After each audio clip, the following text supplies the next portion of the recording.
बोलो जयकारा बोल मेरे श्री गुरु महाराज की जय। बोल मेरे परमहंस महाराज की जय। श्री परमहंस अद्वैत मत श्री ग्रंथ का पार्ट 6। श्री प्रथम पातशाही जी की जीवन लीलाएं। एक दिन एक फकीर बड़ी शान शौकत एवं चमक दमक की वेशभूषा पहनकर आपके समीप आया। आपने फरमाया, ये क्या है आप? और ऐसी वेशभूषा? प्रेम से उसका कोट उतारा, टोपी उतारी और लंबा सा चोला पहना दिया। वह फकीर मस्ती में नाचने लगा। किसी ने कहा कि महाराज, आपने इस पर कितनी असीम कृपा की है। आपने उत्तर दिया कि अमानत लौटाना और हिस्सा देना एहसान की बात नहीं, अर्थात भूले हुए को मार्ग दिखाना है। ये हमारा कर्तव्य है। आपने तो जन जन में आत्मज्ञान की चिंगारी लगानी थी। इसी उद्देश्य की पूर्ति के लिए आप स्थान स्थान पर भ्रमण करने लगे। सहज योग भक्ति परमार्थ का संदेश जन जन तक पहुंचाया। आपने संपूर्ण भारतवर्ष के कण कण में इस ज्योति के प्रकाश को पहुंचाने का भरसक प्रयत्न किया। आपकी इस श्री मौज को आपके परम शिष्यों ने पूर्ण रूप से निभाया।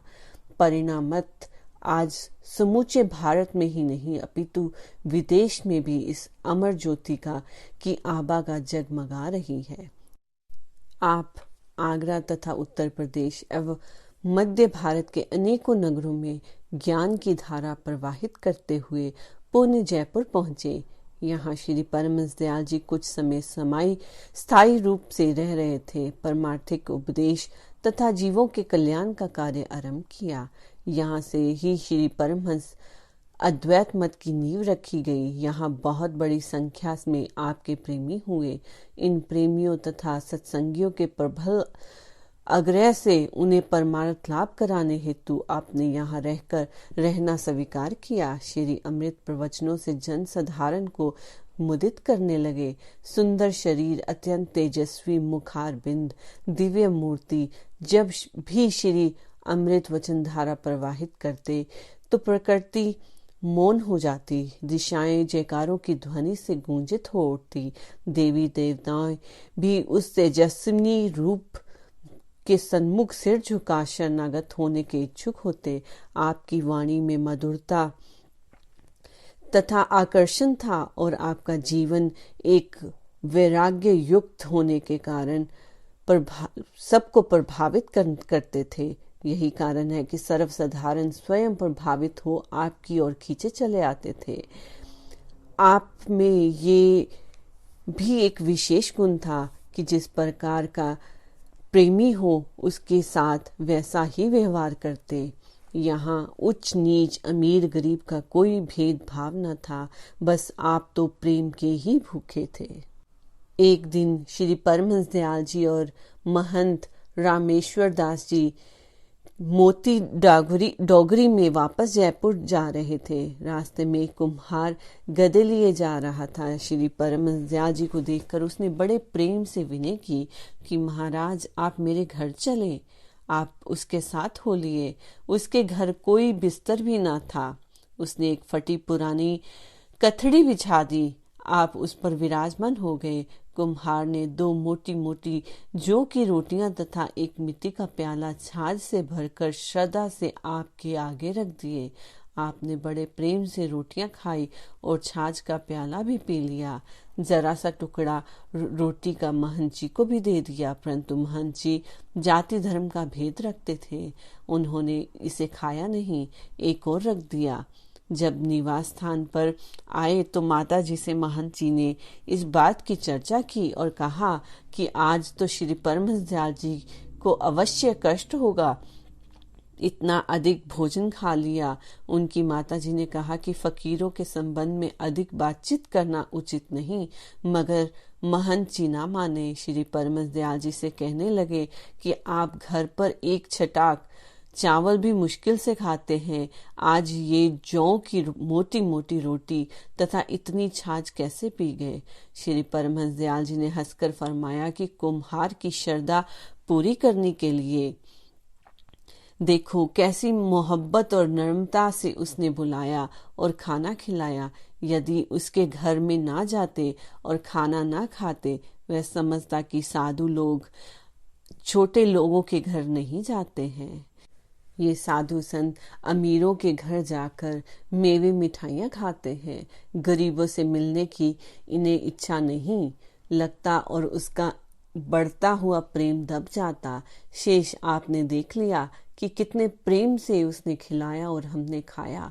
जब दोनों तरफ ऐसा प्रेम हो तो खाने पीने की वस्तु क्या, यदि विष भी मिल जाए तो भी कष्ट न होगा। इस प्रकार श्री परमहंस दयाल जी ने ये दिखला दिया कि महापुरुष सदा प्रेम के भूखे होते हैं, धन संपत्ति के नहीं। जिसने भी प्रेम से हार्दिक श्रद्धा से भगवान को पुकारा वह उसी के हो गए। भगवान सदा अपने प्रेमियों के वश में होते हैं। इसके पश्चात वह कुम्हार संतों की सेवा श्रद्धा से करने लग गया। आपका जीवन त्याग और तपस्या का साक्षात प्रतीक है। आप परम कृपालु के स्वभाव के थे। एक दिन सर्दी की ऋतु में एक जागीरदार साहब ने एक बहुमूल्य कंबली दुशाला लाकर आपको उड़ा दिया। अभी जागीरदार वहीं खड़े थे कि एक फकीर जो सर्दी से कांप रहा था वहां आया और कहने लगा, बाबा जाड़ा लगता है, हमें कुछ पहनाओ। आपने अपना चोला उतार कर दे दिया और पूछा कि और कुछ। उसने उत्तर दिया कि ओढ़ने की आवश्यकता है। आपने वही दुशाला ओढ़ने को दे दिया और पूछा अब। उसने कहा सिर नंगा है। आपने अपनी टोपी भी उतार कर दे दी। उसने फिर प्रार्थना की कि टांगे नंगी हैं। आपने धोती उतार कर दे दी। एक लंगोट में ही बैठ गए। आपने पूछा कहिए और कुछ चाहिए। उसने कहा बस, और प्रसन्न होकर चला गया। वहां पर जो भगत बैठे थे उनमें से कुछ अपने घरों में भागे भागे गए। कोई आपके लिए चोला ले आया और कोई धोती। इस प्रकार से वहां पर कितने ही चोले और कितनी ही धोतियां इकट्ठी हो गई। आपने फरमाया कि देखो त्याग में कितनी शक्ति है। एक धोती और चोला त्याग करने से कितने ही वस्त्र मिल गए। कुछ कहने या मांगने की जरूरत नहीं। त्याग करो, कुदरत स्वयं मददगार बनती है। श्री परमहंस दयाल जी ने परमार्थ कार्य के लिए सांबर जाना था। एक दिन स्वयं लगभग 4-5 बजे का समय था। आप कुछ प्रेमियों के साथ जयपुर स्टेशन पर गए। प्लेटफॉर्म पर आध्यात्मिक चहल पहल थी। कारण ये था कि वह प्लेटफॉर्म पर वायसराय के आगमन की हेतु शामियाने लगाए गए थे। प्लेटफॉर्म पर छिड़काव किया गया था। वहां पर एक और सुंदर कालीन बिछा हुआ था और उस पर एक विशेष कुर्सी वायसराय के लिए रखी हुई थी। इस समय में आप कुछ प्रेमी भक्तों से प्लेटफॉर्म पर पधारे। दारोगा रामचंद्र जी जो सरकारी कर्मचारी थे, आपके परम श्रद्धालु थे। वे वायसराय के आगमन तथा स्वागत हेतु प्लेटफॉर्म पर घूम रहे थे। जब आपको आते हुए देखा तो शीघ्र एक कुर्सी तथा कालीन को ले आए। वायसराय की कुर्सी से कुछ दूरी पर सामने ही वह कुर्सी तथा कालीन बिछा दिया। आपको उस पर विराजमान होने के लिए विनय की। आप वहां पर विराजमान हो गए तथा स्वयं अन्य प्रेमियों के साथ आपके श्री चरणों में बैठ गए। अन्य प्रेम कर्मचारी ये देखकर हैरान थे कि दरोगा रामचंद्र जी ने ये क्या किया। निर्धारित गाड़ी आने का समय समीप था। इधर दरोगा जी श्री दर्शन तथा प्रवचन अमृत पान करने में मगन हो गए। एक एक करके कर्मचारी अपने कमरे से बाहर आकर आपको देखते अलौकिक छटा को लिए हुए अत्यंत तेजस्वी स्वरूप में दर्शकों को आपका व्यक्तित्व असाधारण प्रतीत हो रहा था। नियत समय पर निर्धारित रेलगाड़ी आ गई। श्री परमहंस दयाल जी ने दरोगा रामचंद्र जी को फरमाया कि भगत जी जब अब जाओ और स्वागत आदि का कार्य करो। वह श्री आज्ञा पाकर वायसराय के स्वागत के लिए रेलगाड़ी तक पहुंचे। जब वायसराय गाड़ी से नीचे उतरे तो सामने की ओर बैठे हुए महान व्यक्तित्व श्री परमहंस दयाल जी की ओर देखते ही खड़े रह गए।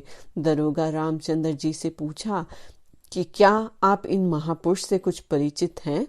तब उसने श्री परमहंस दयाल जी के विषय में कामिल मुर्शिद फकीरी वेश में असाधारण व्यक्तित्व का श्रद्धा युक्त परिचय दिया। वायसराय ने यह सुनकर तथा देखकर श्री परमहंस दयाल जी को श्रद्धा युक्त नमस्कार करके ये कहा कि ये सचमुच कोई महादिव्य व्यक्तित्व वाले संत हैं। इसके पश्चात अपनी कुर्सी पर जाकर बैठ गए। इस अद्भुत दृश्य को देखकर सभी लोग हैरान थे कि कहाँ तो वायसराय के स्वागत के लिए जनता तैयार खड़ी थी और कहाँ वायसराय ने सबके सामने ही श्री परमहंस दयाल जी का अभिनंदन एवं अभिवादन किया। महापुरुष जिस पर भी कृपा दृष्टि करे वही इस ज्योति को पहचान सकता है। इसके पश्चात किशनगढ़ वाली गाड़ी आई तो आप उस पर विराजमान होकर सांबर चले गए। बोलो जयकारा बोल मेरे श्री गुरु महाराज की जय।